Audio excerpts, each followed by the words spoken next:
MSC adalah kepanjangan dari Melanesian Spearhead Group. Dalam bahasa Indonesia disebut dengan organisasi kelompok ujung tombak negara-negara Melanesia. MSC dibentuk itu sudah jauh-jauh hari.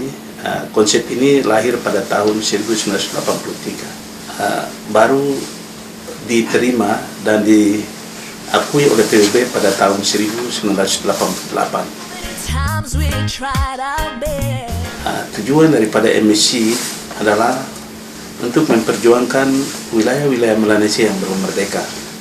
Ya, kita bicara soal Melanesian Spearhead Group, itu bicara soal kebangsaan. Melanesia Spearhead Group juga bertanggung jawab untuk melindungi wilayah-wilayah yang berpotensi ekonomi.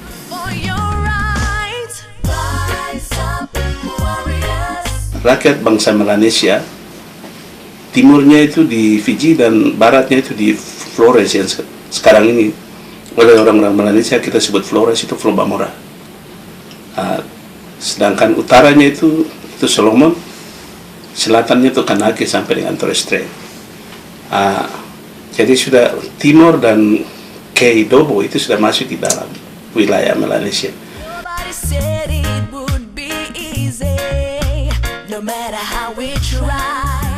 Negara anggota MSC adalah Papua New Guinea, Solomon, Fiji, dan Vanuatu. Kanaki baru masuk ke dalam grup MSC pada tahun 2011.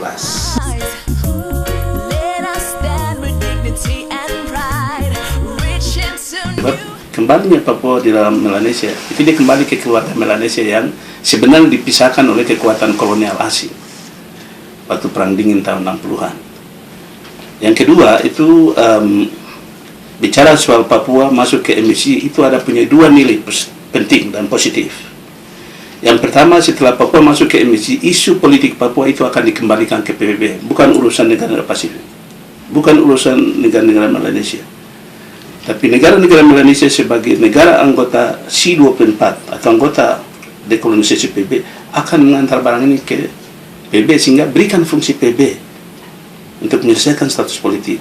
Karena ini kesalahan dari PBB juga. Jadi sebenarnya Papua masuk di MSC itu sebaiknya Indonesia tidak melihat bahwa itu sebuah konfrontasi. Tapi seharusnya Indonesia turut memahami hal ini bahwa orang Papua ingin supaya masuk di sana sehingga negara MSC sebagai anggota C24 serahkan barang ini ke PBB. Karena itu wewenang PBB.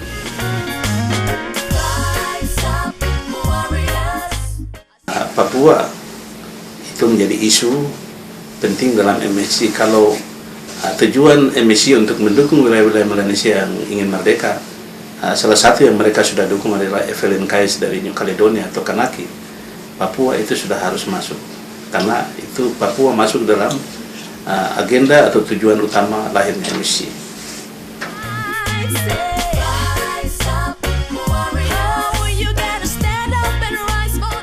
Peta negara-negara Melanesia itu kelihatannya dua itu sudah nampak, Vanuatu dan Kanaki.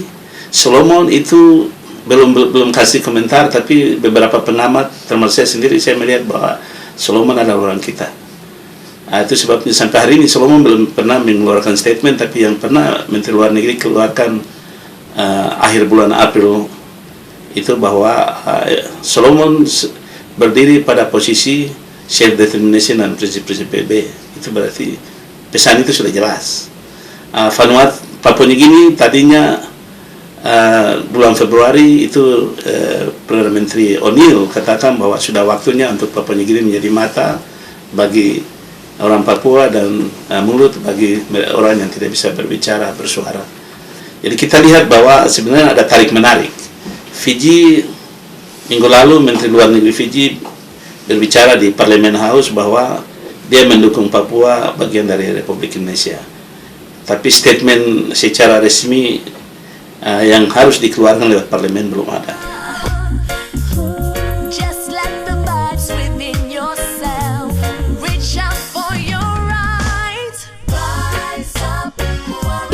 Kunjungan daripada Presiden Jokowi ke Papua New Guinea itu dia merubah kebijakan.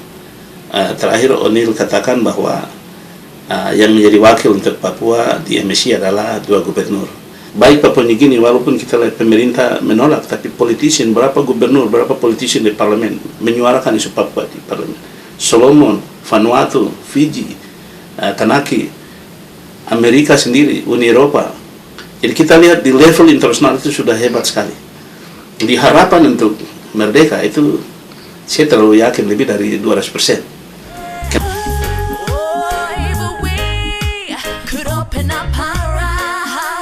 United Liberation Movement for West Papua adalah badan konsultasi yang lahir dari 3 kekuatan gerakan dalam negeri, yaitu Federal Republik Papua Barat, West Papua National Coalition for Liberation, dan National Parliament of West Papua. Jadi 3 badan yang ada di dalam negeri dengan pemimpin yang tadi saya sebut, Edison Waromi dari Federal, Perdana Menteri Federal, Tuan Bokhtar Tabuni dari Parlemen Nasional, dan juga Richard Joeni dari Koalisi Papua Barat. Mereka ini adalah pemimpin-pemimpin perlawanan Papua yang ada di dalam negeri, yang adalah sebagai pengambil keputusan politik. Sedangkan United Liberation Movement yang lahir dibentuk oleh 3 badan ini di Vanuatu 2014 tanggal 6 Desember. Ini adalah badan konsultasi, atau dengan bahasa Inggris badan consultation body. Kami ini ada terdiri dari 5 orang. Sekretaris Jenderal adalah Tuan Otomoto yang berkedudukan di New York. Juru bicara internasional adalah Tuan Benny Wenda yang berkedudukan di Inggris. Sedangkan saya Yaakob Rumbiak, kakak Tuan Rex Rumake, kami dua berkedudukan di Australia, dan Nyonya Leone Tanggahma berkedudukan di Netherlands.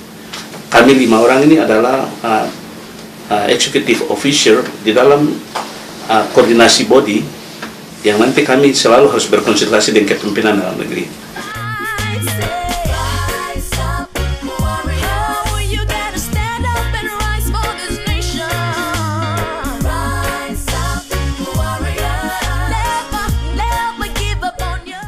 Karena saya dengar baru-baru ini ada orang Papua di Maluku atau orang Papua di Makassar, Bakalai, saya pikir ini hal yang harus kita kita hindari. Jadi yang saya menghimbau untuk rakyat Papua sekarang itu berdoa dan bekerja.